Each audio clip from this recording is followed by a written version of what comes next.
आप देख रहे हैं मिशन न्यूज़, पाकिस्तान की आवाज़।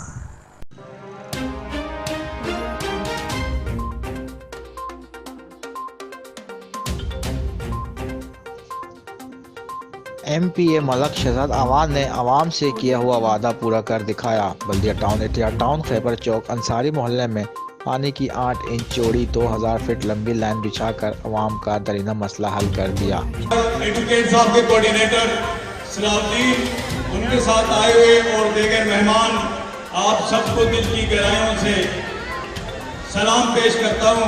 बताना उसकी शक्ल नजर आती है, वो कितनी दफा मिलने आया है। ये हम लोग हैं, हमारे ये एमपीएस हैं, हमारे ये पीटीआई के इमरान साहब जो इस वक्त पीछे यहाँ पे मौजूद है, ये उनके सर हैं। उन्होंने क्या कहते हैं काफ़ी काविशें की, 2000 फीट की लाइन क्या कहते हैं यहाँ के लिए मंजूर करवाई है। उसकी खुदाई वगैरह का काम, उसकी बिछाई का काम तमाम फेडरल गवर्नमेंट से लाके जो सिंध के गवर्नमेंट के करने के काम फेडरल गवर्नमेंट से लाके अवाम से गुफ्तगू करते हुए एमपीए मलक शहजाद अवान ने कहा कि ये काम सिंध गवर्नमेंट के करने के थे, लेकिन बदकिस्मती वो इस तरफ तवज्जो नहीं दे सकी। Report Shahzad Hussain, Mission News, Karachi.